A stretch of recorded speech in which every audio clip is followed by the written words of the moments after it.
ಇದೇ ಶಿವರಾತ್ರಿ ಮಹಾಶಿವರಾತ್ರಿ, ಇದೇ ಶಿವರಾತ್ರಿ ಮಹಾಶಿವರಾತ್ರಿ, ಪರಮಾತ್ಮನು ತಾನೇ ಬಂದ ಶುಭರಾತ್ರಿ, ಪರಮಾತ್ಮನು ತಾನೇ ಬಂದ ಶುಭರಾತ್ರಿ, ಕಲಿಯುಗದ ಅಂತಿಮದಲ್ಲಿ ಅಜ್ಞಾನದ ಕತ್ತಲೆಯಲ್ಲಿ ಜ್ಞಾನವೆಂಬ ಬೆಳಕನ್ನು ಚೆಲ್ಲಿ ಶಿವನೇ ಧರೆಗೆ ಬಂದಿಹ ರಾತ್ರಿ, ರಾಜಯೋಗ ಕಲಿಸಿದ ರಾತ್ರಿ, ಇದೇ ಶಿವರಾತ್ರಿ ಮಹಾಶಿವರಾತ್ರಿ, ಇದೇ ಶಿವರಾತ್ರಿ ಮಹಾಶಿವರಾತ್ರಿ.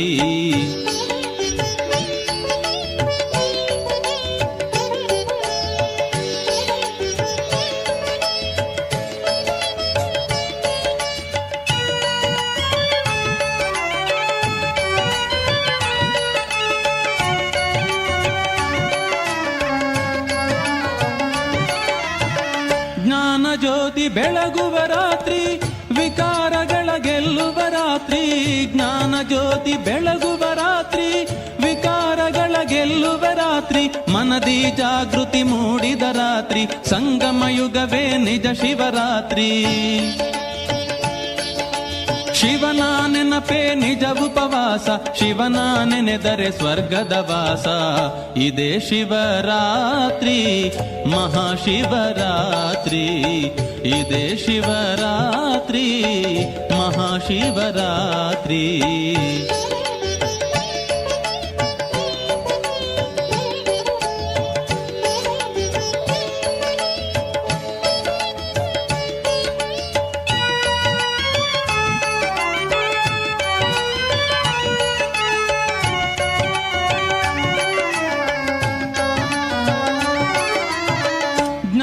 ಗಂಗೆ ಭೋರ್ಗರೆಯುತ್ತಿದೆ, ಆತ್ಮಗಳನ್ನು ತಾತಣಿಸುತ್ತಿದೆ, ಜ್ಞಾನ ಗಂಗೆ ಭೋರ್ಗರೆಯುತ್ತಿದೆ, ಆತ್ಮಗಳನ್ನು ತಾತಣಿಸುತ್ತಿದೆ, ಶಿವಸೇನೆಯು ಮುನ್ನುಗ್ಗುತ್ತಿದೆ, ಅಸುರ ಶಕ್ತಿಯು ದಹಿಸುತ್ತಿದೆ, ಅಜ್ಞಾನದ ಕರಾಳ ರಾತ್ರಿ, ಜ್ಞಾನ ಸೂರ್ಯನು ಮೂಡಿದ ರಾತ್ರಿ, ಇದೇ ಶಿವರಾತ್ರಿ ಮಹಾಶಿವರಾತ್ರಿ, ಇದೇ ಶಿವರಾತ್ರಿ ಮಹಾಶಿವರಾತ್ರಿ, ಪರಮಾತ್ಮನು ತಾನೇ ಬಂದ ಶುಭರಾತ್ರಿ, ಪರಮಾತ್ಮನು ತಾನೇ ಬಂದ ಶುಭರಾತ್ರಿ, ಕಲಿಯುಗದ ಅಂತಿಮದಲ್ಲಿ ಅಜ್ಞಾನದ ಕತ್ತಲೆಯಲ್ಲಿ ಜ್ಞಾನವೆಂಬ ಬೆಳಕನ್ನು ಚೆಲ್ಲಿ ಶಿವನೇ ಧರೆಗೆ ಬಂದಿಹ ರಾತ್ರಿ, ರಾಜಯೋಗ ಕಲಿಸಿದ ರಾತ್ರಿ, ಇದೇ ಶಿವರಾತ್ರಿ ಮಹಾಶಿವರಾತ್ರಿ, ಇದೇ ಶಿವರಾತ್ರಿ ಮಹಾಶಿವರಾತ್ರಿ.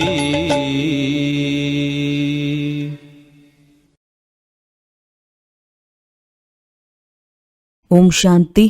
ಇಂದಿನ ದಿನಾಂಕ 24/6/2025 ಮಾತೇಶ್ವರಿ ರಿವೈಸ್ 1957 ಮಧುಬನ.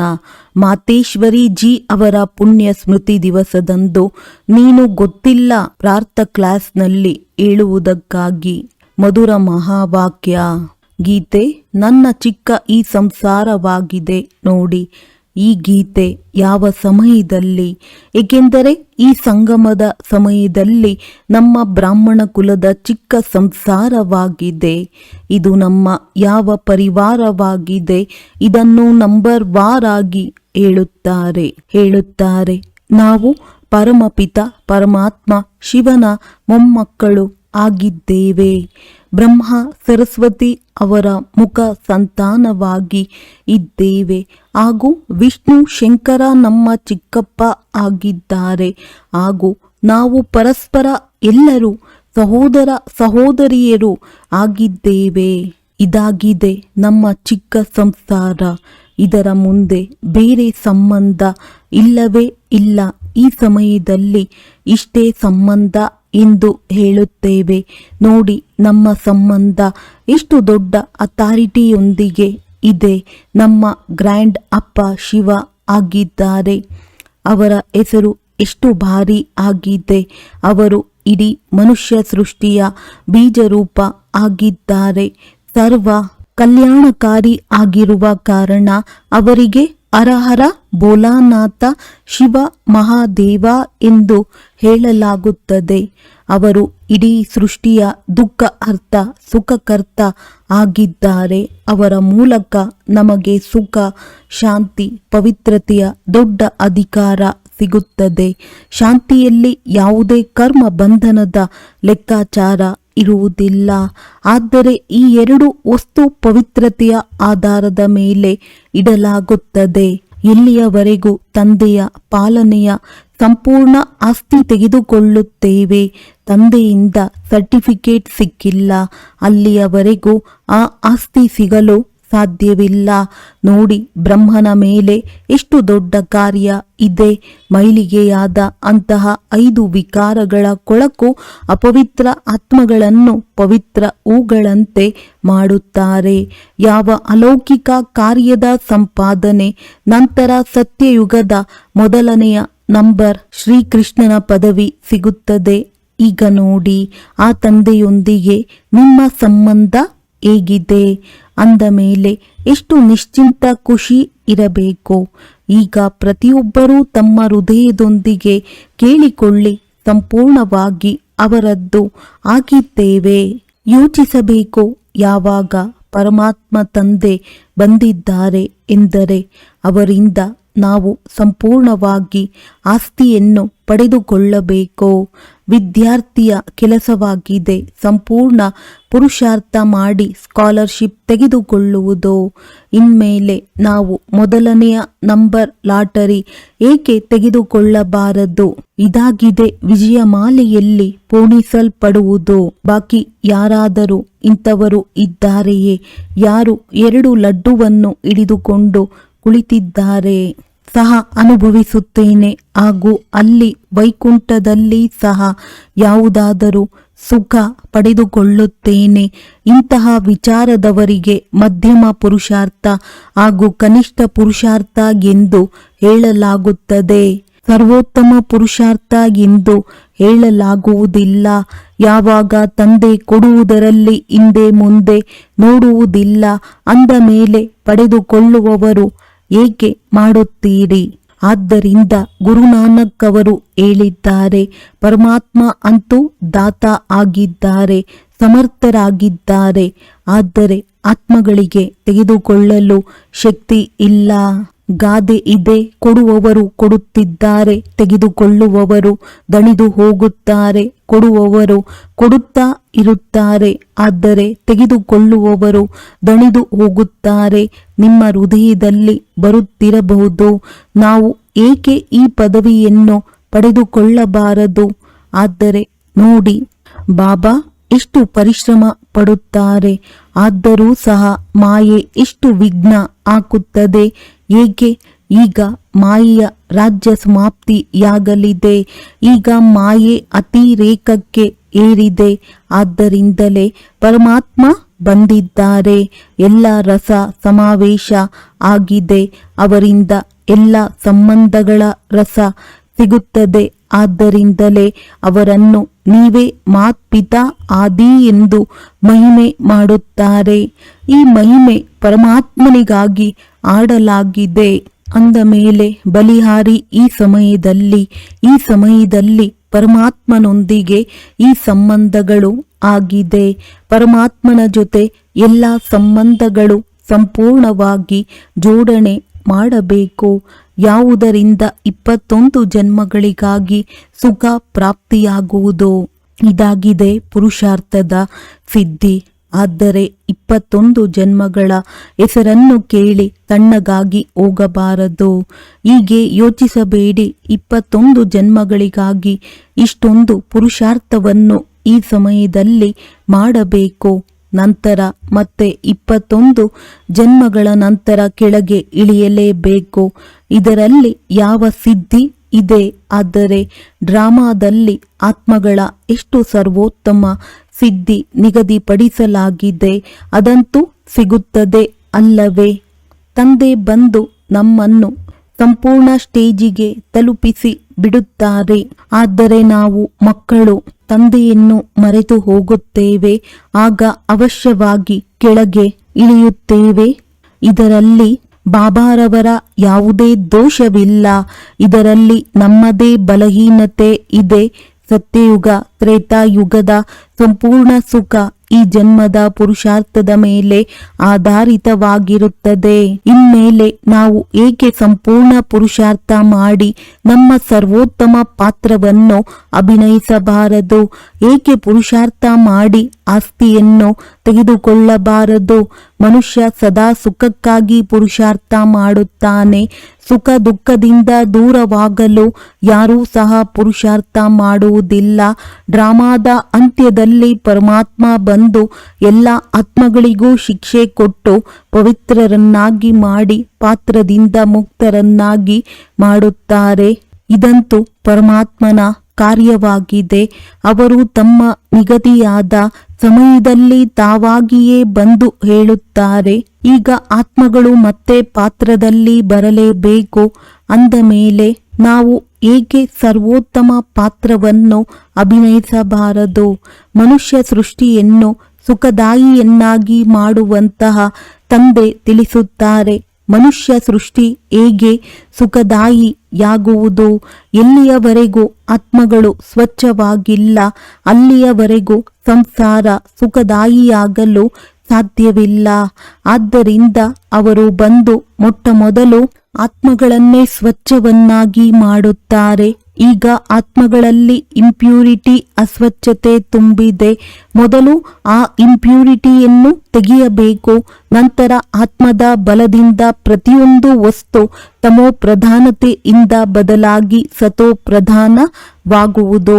ಇದಕ್ಕೆ ಎಲ್ಲರಿಗೂ ಗೋಲ್ಡನ್ ಏಜ್ ನಲ್ಲಿ ಬರುವುದು ಎಂದು ಹೇಳಲಾಗುವುದು. ಅಂದ ಮೇಲೆ ಈ ತತ್ವಗಳೆಲ್ಲವೂ ಸಹ ಗೋಲ್ಡನ್ ಏಜ್ ನಲ್ಲಿ ಬಂದು ಬಿಡುವುದು. ಆದರೆ ಮೊದಲು ಆತ್ಮದ ಸ್ಟೇಜ್ ಬದಲಾಗುವುದು. ಆತ್ಮಗಳನ್ನು ಬದಲಾಯಿಸುವವರು ಎಂದರೆ ಆತ್ಮಗಳನ್ನು ಪವಿತ್ರವನ್ನಾಗಿ ಮಾಡುವವರು. ಅಥಾರಿಟಿ ಅವರಾಗಿದ್ದಾರೆ. ನೀವು ನೋಡುತ್ತಿರಬಹುದು ಹೇಗೆ ಪ್ರಪಂಚ ಬದಲಾವಣೆಯಾಗುತ್ತಿದೆ. ಯಾವಾಗ ತಮ್ಮನ್ನು ತಾವು ಬದಲಾಯಿಸಿಕೊಳ್ಳುತ್ತೇವೆ ಅದರ ಆಧಾರದ ಮೇಲೆ ಪ್ರಪಂಚ ಬದಲಾಗುತ್ತದೆ. ಒಂದು ವೇಳೆ ಇಲ್ಲಿಯವರೆಗೂ ನಮ್ಮಲ್ಲಿ ಯಾವುದೇ ಬದಲಾವಣೆ ಬಂದಿಲ್ಲ, ತಮ್ಮನ್ನು ಪರಿವರ್ತನೆ ಮಾಡಿಕೊಂಡಿಲ್ಲ ಎಂದರೆ ಪ್ರಪಂಚ ಹೇಗೆ ಬದಲಾಗುವುದು? ಆದ್ದರಿಂದ ತಮ್ಮನ್ನು ಪರಿಶೀಲಿಸಿಕೊಳ್ಳಿ. ಹೇಗೆ ಲೆಕ್ಕ ಇಡುವವರು ರಾತ್ರಿ ತಮ್ಮ ಖಾತೆಯನ್ನು ಪರಿಶೀಲಿಸಿಕೊಳ್ಳುತ್ತಾರೆ. ಇಂದು ಏನು ಜಮಾ ಆಯಿತು ಎಲ್ಲ ಲೆಕ್ಕಾಚಾರವನ್ನು ಪರಿಶೀಲಿಸಿಕೊಳ್ಳುತ್ತಾರೆ. ಹಾಗಾದರೆ ತಾವೂ ಸಹ ತಮ್ಮ ಲೆಕ್ಕಪಟ್ಟಿಯನ್ನು ಇಟ್ಟುಕೊಳ್ಳಿ. ಇಡೀ ದಿನದಲ್ಲಿ ನಾವು ಎಷ್ಟು ಲಾಭವನ್ನು ಗಳಿಸಿದೆವು, ಎಷ್ಟು ನಷ್ಟವಾಯಿತು. ಒಂದು ವೇಳೆ ಜಾಸ್ತಿ ನಷ್ಟವಾದರೆ ಮುಂದಿನ ದಿನಕ್ಕಾಗಿ ಎಚ್ಚರಿಕೆಯಿಂದ ಇರಬೇಕು. ಇದೇ ರೀತಿ ತಮ್ಮ ಮೇಲೆ ತಾವು ಗಮನ ಇಟ್ಟುಕೊಳ್ಳುವುದರಿಂದ ನಾವು ಲಾಭವನ್ನು ಗಳಿಸುತ್ತಾ ನಮ್ಮ ಪದವಿಯನ್ನು ಪಡೆದುಕೊಳ್ಳುತ್ತಾ ಹೋಗಬೇಕು. ಈ ರೀತಿ ಪರಿಶೀಲನೆ ಮಾಡುತ್ತಾ ಪರಿವರ್ತನೆಯನ್ನು ತಮ್ಮಲ್ಲಿ ತಾವು ಪರಿವರ್ತನೆ ನೋಡಬಹುದು. ನಾವು ದೇವತೆಗಳಾಗುತ್ತೇವೆ, ಅದಂತೂ ಮುಂದೆ ಸತ್ಯಯುಗದಲ್ಲಿ ಆಗುತ್ತೇವೆ. ಈಗ ಹೇಗಿದ್ದೇವೆ ಹಾಗೆಯೇ ಇರೋಣ. ಈ ರೀತಿ ಇಲ್ಲ, ಈಗಿನಿಂದಲೇ ಆ ದೈವಿ ಸಂಸ್ಕಾರವನ್ನು ಮಾಡಿಕೊಳ್ಳಬೇಕು. ಇಲ್ಲಿಯವರೆಗೂ ಯಾವ 5 ವಿಕಾರಗಳ ವಶ ಸಂಸ್ಕಾರಗಳು ನಡೆಯುತ್ತಿದ್ದವು ಈಗ ನೋಡಬೇಕು. ಆ ವಿಕಾರಗಳಿಂದ ನಾವು ಬಿಡುಗಡೆ ಆಗುತ್ತಾ ಇದ್ದೇವೆಯೇ? ನಮ್ಮಲ್ಲಿ ಕ್ರೋಧ ಕಡಿಮೆಯಾಗುತ್ತಾ ಹೋಗುತ್ತಿದೆಯೇ? ಲೋಭ ಅಥವಾ ಮೋಹ ಇತ್ಯಾದಿ ಏನೆಲ್ಲ ಇತ್ತು ಅದೆಲ್ಲ ವಿಕಾರಿ ಸಂಸ್ಕಾರ ಬದಲಾವಣೆ ಆಗುತ್ತಿದೆಯೇ? ಒಂದು ವೇಳೆ ಬದಲಾವಣೆ ಆಗುತ್ತಾ ಇದೆ, ಬಿಡುಗಡೆ ಆಗುತ್ತಿದ್ದರೆ ಆಗ ತಿಳಿಯಿರಿ. ಬಿಡುಗಡೆ ಆಗುತ್ತಿದ್ದರೆ ಆಗ ತಿಳಿಯಿರಿ ನಾವು ಬದಲಾವಣೆ ಆಗುತ್ತಾ ಇದ್ದೇವೆ. ಒಂದು ವೇಳೆ ವಿಕಾರಗಳು ಬಿಡುತ್ತಿಲ್ಲ ಎಂದರೆ ತಿಳಿಯಿರಿ ನಾವು ಇನ್ನೂ ಪರಿವರ್ತನೆ ಆಗಿಲ್ಲ ಎಂದ ಮೇಲೆ ಬದಲಾವಣೆಯ ವ್ಯತ್ಯಾಸ ಅನುಭವವಾಗಬೇಕು. ತಮ್ಮಲ್ಲಿ ಪರಿವರ್ತನೆ ಬರಬೇಕು. ಇಡೀ ದಿನ ವಿಕಾರಿ ಖಾತೆಯಲ್ಲೇ ನಡೆಯುವುದಲ್ಲ. ಕೇವಲ ಸ್ವಲ್ಪ ಒಳ್ಳೆಯ ದಾನ ಪುಣ್ಯ ಮಾಡಿದೆವು ಅಷ್ಟೇ ಅಲ್ಲ. ನಮ್ಮ ಕರ್ಮದ ಖಾತೆ ಯಾವುದು ನಡೆಯುತ್ತಾ ಇದೆ ಅದನ್ನು ನಾವು ಸಂಭಾಲನೆ ಮಾಡಬೇಕು. ನಾವು ಏನೆಲ್ಲ ಮಾಡುತ್ತೇವೆ ಅದರಲ್ಲಿ ಯಾವುದೇ ವಿಕಾರದ ವಶರಾಗಿ ನಮ್ಮ ವಿಕರ್ಮದ ಖಾತೆಯಂತೂ ಆಗುತ್ತಿಲ್ಲವೇ? ಇದರಲ್ಲಿ ತಮ್ಮನ್ನು ತಾವು ಸಂಭಾಲನೆ ಮಾಡಿಕೊಳ್ಳಬೇಕು. ಇದರ ಲೆಕ್ಕಪತ್ರವನ್ನು ಇಟ್ಟುಕೊಳ್ಳಬೇಕು. ಹಾಗೂ ಮಲಗುವ ಮುನ್ನ 10-15 ನಿಮಿಷ ತಮ್ಮನ್ನು ತಾವು ನೋಡಿಕೊಳ್ಳಬೇಕು. ನಮ್ಮ ಇಡೀ ದಿನ ಹೇಗೆ ಕಳೆಯಿತು? ಕೆಲವರಂತೂ ನೋಟ್ ಮಾಡಿಕೊಳ್ಳುತ್ತಾರೆ. ಏಕೆಂದರೆ ಹಳೆಯ ಪಾಪಗಳ ತಲೆಯ ಮೇಲೆ ಯಾವ ಹೊರೆ ಇದೆ ಅದನ್ನು ಸಹ ಅಳಿಸಬೇಕು. ಅದಕ್ಕಾಗಿ ತಂದೆಯ ಆದೇಶವಾಗಿದೆ, ನನ್ನನ್ನು ನೆನಪು ಮಾಡಿ. ತಂದೆಯನ್ನು ನಾವು ಎಷ್ಟು ಸಮಯ ನೆನಪು ಮಾಡಿದೆವು? ಏಕೆಂದರೆ ಈ ಚಾರ್ಟ್ ಇಡುವುದರಿಂದ ಮುಂದಿನ ದಿನಕ್ಕಾಗಿ ನಾವು ಸಾವಧಾನವಾಗಿ ಇರುತ್ತೇವೆ. ಈ ರೀತಿ ಸಾವಧಾನವಾಗಿ ಇರುತ್ತಾ ಒಂದು ದಿನ ಸಾವಧಾನವಾಗಿ ಬಿಡುತ್ತೇವೆ. ನಂತರ ನಮ್ಮ ಕರ್ಮಗಳು ಒಳ್ಳೆಯದೇ ಆಗುತ್ತಾ ಇರುವುದು. ನಂತರ ಯಾವುದೇ ಪಾಪ ಆಗುವುದಿಲ್ಲ ಎಂದ ಮೇಲೆ ಪಾಪಗಳಿಂದಲೇ ನಾವು ಬಚಾವಾಗಬೇಕು. ಒಳ್ಳೆಯದು. ಮಧುರ ತಾಯಿಯ ಮಧುರ ಮಕ್ಕಳ ಪ್ರತಿ ನೆನಪು, ಪ್ರೀತಿ ಹಾಗೂ ಗುಡ್ ಮಾರ್ನಿಂಗ್ ಸಂದೇಶ ತನುವಿನ ಮೂಲಕ ಸರಸ್ವತಿ ತಾಯಿಯ ಅವ್ಯಕ್ತ ಪ್ರಭು ಮಿಲನದ ಸಂವಾದ. ಮಗಳು ಶ್ರೀ ರಾಧೆ, ನೋಡು ನಿನ್ನ ಬಳಿ ಯಾರು ಬಂದು ತಲುಪಿದ್ದಾರೆ. ಎಷ್ಟು ದೊಡ್ಡ ಶಕ್ತಿ ನಿನ್ನೊಂದಿಗೆ ಮಾತನಾಡುತ್ತಿದ್ದಾರೆ. ನಾನು ಬರುವ ರಹಸ್ಯದಿಂದ ನೀನು ನಿನ್ನನ್ನು ಸಹ ತಿಳಿದುಕೊಳ್ಳಬಹುದು. ಬರುವಂತವರ ಪೊಸಿಷನ್, ಸ್ಥಾನಮಾನದ ಜೊತೆ ಸ್ವಯಂನ ಪೊಸಿಷನ್ ಅಥವಾ ಪದವಿಯನ್ನು ಸಹ ತಿಳಿದುಕೊಳ್ಳಬಹುದು. ಏ ರಾಧೆ ಮಗಳೇ, ನೀನು ನನ್ನ ಚಮತ್ಕಾರವನ್ನು ನೋಡಲು ಬಯಸುವೆಯಾ? ನಾನು ಬಯಸಿದರೆ ಒಂದು ಕ್ಷಣದಲ್ಲಿ ವಿನಾಶ ಮಾಡಬಲ್ಲೆನೋ, ಆದರೆ ಮಾಡುವುದಿಲ್ಲ. ಏಕೆಂದರೆ ವಿರಾಟ ನಾಟಕದ ಅನುಸಾರ ಯಾವ ಕರ್ತವ್ಯ ಯಾರು ಯಾರಿಂದ ನಡೆಯಬೇಕೋ ಅದು ಹಾಗೆ ನಡೆಯಬೇಕು. ಅವ್ಯಕ್ತ ಪ್ರಭು ಅನಾದಿ ನಿಯಮ ಕಾನೂನನ್ನು ತಿಳಿದುಕೊಂಡವರೇ ಅನಾದಿ ನಿಯಮಗಳ ಪರಿಚಯವನ್ನು ಬಂದು ಕೊಡುತ್ತಾರೆ. ಈ ಇಡೀ ಸೃಷ್ಟಿಯ ಅನಾದಿ ಆಟ ಸ್ಟೇಜ್ನ ಮೇಲೆ ನಡೆಯುತ್ತದೆ. ಪ್ರಾಕ್ಟಿಕಲ್ನಲ್ಲಿ ನಡೆಯುವುದರಲ್ಲಿ ಸಮಯ ತೆಗೆದುಕೊಳ್ಳುತ್ತದೆ. ಒಂದು ವೇಳೆ ಇಷ್ಟು ವರ್ಷಗಳ ಆಟವನ್ನು ಒಂದು ಕ್ಷಣದಲ್ಲಿ ಪೂರ್ತಿ ಮಾಡಿಬಿಟ್ಟರೆ ಬಾಕಿ ಆಟ ಏನು ನಡೆಯುವುದು?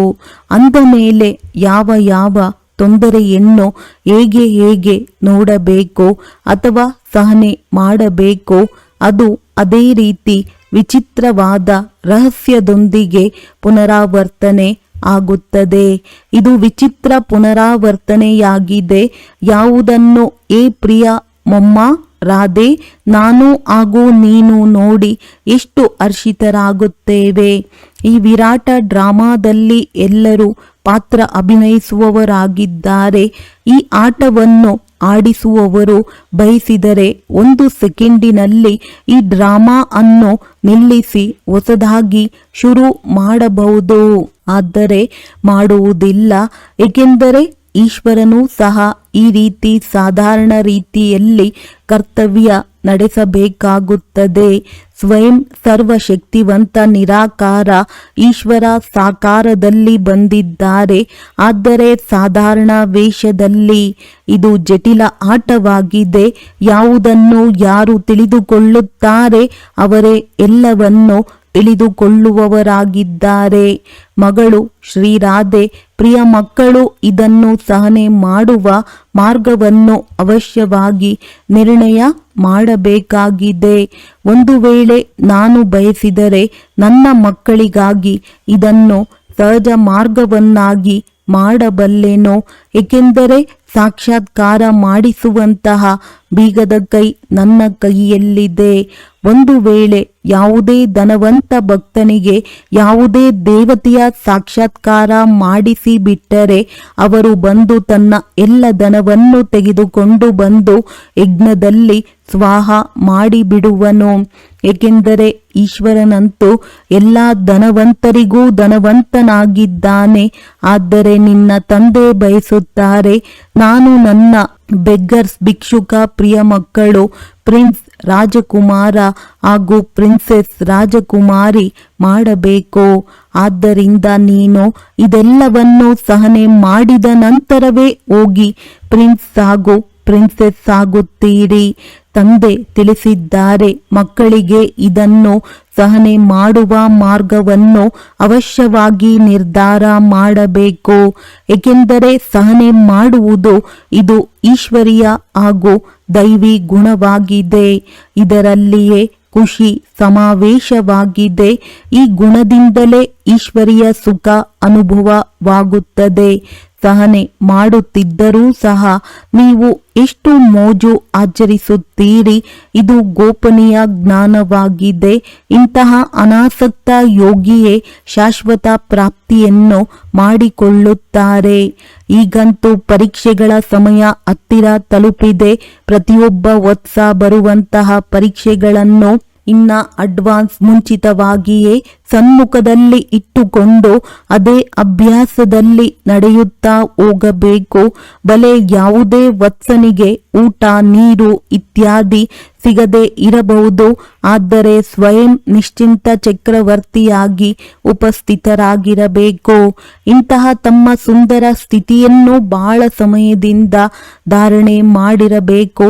ಒಂದು ವೇಳೆ ಅಂತಹ ಸಮಯದಲ್ಲಿ ನಾನು ಸ್ವತಃವಾಗಿ ಆ ರೀತಿ ನಡೆಯುತ್ತೇನೆ ಎಂದು ಯಾರಾದರೂ ತಿಳಿದುಕೊಂಡರೆ ಇದು ತಮ್ಮನ್ನು ತಾವು ಮೋಸ ಮಾಡಿಕೊಳ್ಳುವುದಾಗಿದೆ.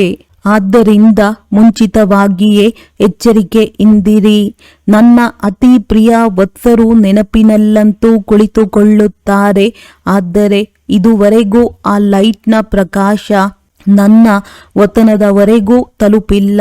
ಪ್ರತಿಯೊಬ್ಬರೂ ಯಾವಾಗ ಲೈಟ್ ಸ್ವರೂಪದಲ್ಲಿ ಉಪಸ್ಥಿತರಾಗಿರುತ್ತಾರೆ ಆಗ ಅವರ ಯೋಗದ ತೇಜಸ್ಸು ನನ್ನ ವತನದಲ್ಲಿ ಬರುವುದೋ ಆಗಲೇ ಎಲ್ಲರ ಸಂಪೂರ್ಣ ಲೈಟ್ ಅವರಲ್ಲಿ ಪ್ರವೇಶವಾಗುವುದೋ ಆ ಸಮಯವೇ ಶಕ್ತಿಯರ ಮಹಿಮೆ ಹೊರಬರುವುದೋ. ಪ್ರತಿಯೊಬ್ಬರೂ ಸಹ ತಮ್ಮ ನಿಶ್ಚಯದಲ್ಲಿ ಪಕ್ಕಾ ಆಗಿ ನಿಲ್ಲಬೇಕು. ನಾನು ಬಂದು ಅಲುಗಾಡಿಸಿದರೂ ಸಹ ಅಲುಗಾಡಬಾರದು. ಏ ಶಿರೋಮಣಿ ಶಕ್ತಿರಾದೆ, ಶಕ್ತಿಗಳನ್ನು ಜ್ಞಾನ ಯೋಗ ಬಲದಲ್ಲಿ ಹಾಗೂ ಮುಖದಿಂದ ಜ್ಞಾನ ಮುರುಳಿ ನುಡಿಸಲು ತಯಾರಾಗಿರಬೇಕು. ನೀನು ತನ್ನ ಏಕರಸ ಈಶ್ವರೀಯ ದೃಷ್ಟಿಯಿಂದ ಪ್ರತಿಯೊಬ್ಬರಿಗೂ ಮುಕ್ತಿ ಜೀವನ್ಮುಕ್ತಿಯನ್ನು ಕೊಟ್ಟು ತಮ್ಮ ಮಧುರ ವಾಣಿಯಿಂದ ಪರಿಚಯವನ್ನು ಕೊಡಬೇಕು. ನಾನು ಯಾರಾಗಿದ್ದೇನೆ, ನನ್ನ ತಂದೆ ಯಾರಾಗಿದ್ದಾರೆ, ಹೇಗೆ ಬ್ರಹ್ಮನಲ್ಲಿ ಭಗವಂತ ಪ್ರತ್ಯಕ್ಷನಾದನೋ ಈ ಅಂತಿಮ ಸಮಯದಲ್ಲಿ ಡೆವಿಲ್ ವರ್ಲ್ಡ್ ಕಲಿಯುಗ ಪ್ರಪಂಚ ಸಮಾಪ್ತಿ ಮಾಡಿ ತಮ್ಮ ನಿಜ ದೇಶ ಡಿಟಿ ವರ್ಲ್ಡ್ ದೈವಿ ಪ್ರಪಂಚದಲ್ಲಿ ಕರೆದುಕೊಂಡು ಹೋಗುತ್ತಿದ್ದಾರೆ. ಏ ರಾಧೆ ಮಗಳೇ, ಯಾವಾಗ ಪ್ರತಿಯೊಬ್ಬರ ಸ್ಥಿತಿ ದೀಪದ ಸದೃಶ್ಯ ದೃಢವಾಗಿರುವುದು. ಆಗ ಸೂಕ್ಷ್ಮ ಅಂತಹ ಪ್ರೇರಣೆಗಳನ್ನು ಹಿಡಿದುಕೊಂಡು ತನ್ನ ಕಾರ್ಯ ಸಂಪೂರ್ಣ ರೀತಿಯಲ್ಲಿ ಸಿದ್ಧ ಮಾಡಬಹುದು.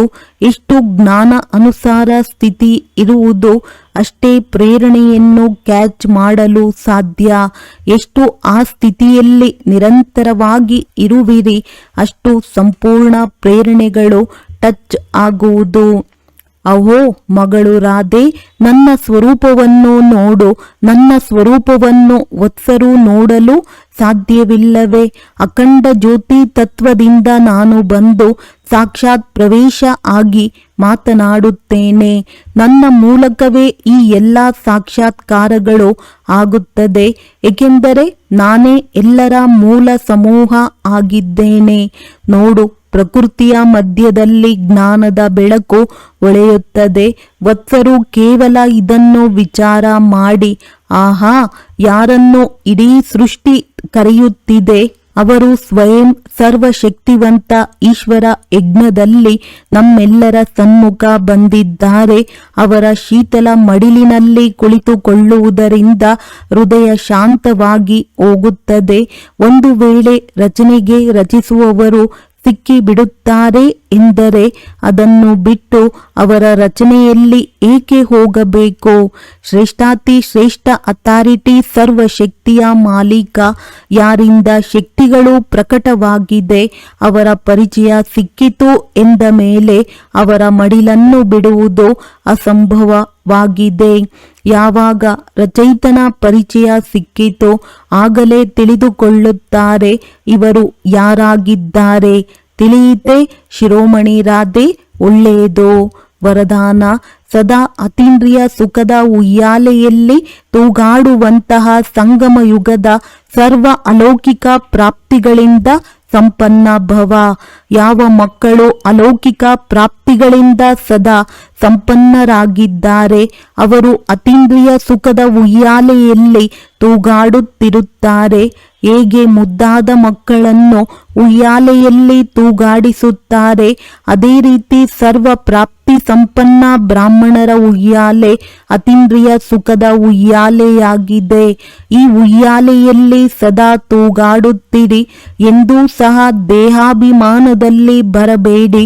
ಯಾರು ಉಯ್ಯಾಲೆಯಿಂದ ಇಳಿದು ಧರಣಿಯ ಮೇಲೆ ಕಾಲನ್ನಿಡುತ್ತಾರೆ ಅವರು ಮೈಲಿಗೆಯಾಗಿ ಬಿಡುತ್ತಾರೆ. ಶ್ರೇಷ್ಠಾತಿ ಶ್ರೇಷ್ಠ ತಂದೆಯ ಸ್ವಚ್ಛ ಮಕ್ಕಳು ಸದಾ ಅತೀಂದ್ರಿಯ ಸುಖದ ಉಯ್ಯಾಲೆಯಲ್ಲಿ ತೂಗಾಡುತ್ತಾರೆ. ಮಣ್ಣಿನಲ್ಲಿ ಕಾಲನ್ನಿಡಲು ಸಾಧ್ಯವಿಲ್ಲ. ಸ್ಲೋಗನ್: ನಾನು ತ್ಯಾಗಿಯಾಗಿದ್ದೇನೆ. ಈ ಅಭಿಮಾನದ ತ್ಯಾಗವೇ ಸತ್ಯ ತ್ಯಾಗವಾಗಿದೆ. ಅವ್ಯಕ್ತ ಸೂಚನೆಗಳು: ಆತ್ಮಿಕ ಸ್ಥಿತಿಯಲ್ಲಿರುವಂತಹ ಅಭ್ಯಾಸ ಮಾಡಿ ಅಂತರ್ಮುಖಿಯಾಗಿರಿ. ಯಾವಾಗ ಸ್ವಯಂವನ್ನು ಅಕಾಲ ಮೂರ್ತಿ ಆತ್ಮ ಎಂದು ತಿಳಿದುಕೊಳ್ಳುತ್ತೀರಿ ಆಗ ಅಕಾಲ ಮೃತ್ಯುವಿನಿಂದ ಅಕಾಲದಿಂದ ಸರ್ವ ಸಮಸ್ಯೆಗಳಿಂದ ಬಚಾವಾಗುವಿರಿ. ಮಾನಸಿಕ ಚಿಂತೆಗಳು ಮಾನಸಿಕ ಪರಿಸ್ಥಿತಿಗಳನ್ನು ಸಮಾಪ್ತಿ ಮಾಡುವ ಒಂದೇ ಸಾಧನವಾಗಿದೆ. ತಮ್ಮ ಈ ಹಳೆಯ ಶರೀರದ ಬಾಣವನ್ನು ಸಮಾಪ್ತಿ ಮಾಡುವುದು. ದೇಹ ಅಭಿಮಾನವನ್ನು ಸಮಾಪ್ತಿ ಮಾಡುವುದರಿಂದ ಸರ್ವ ಪರಿಸ್ಥಿತಿಗಳು ಸಮಾಪ್ತಿಯಾಗುವುದು. ಒಳ್ಳೆಯದು. ಓಂ ಶಾಂತಿ.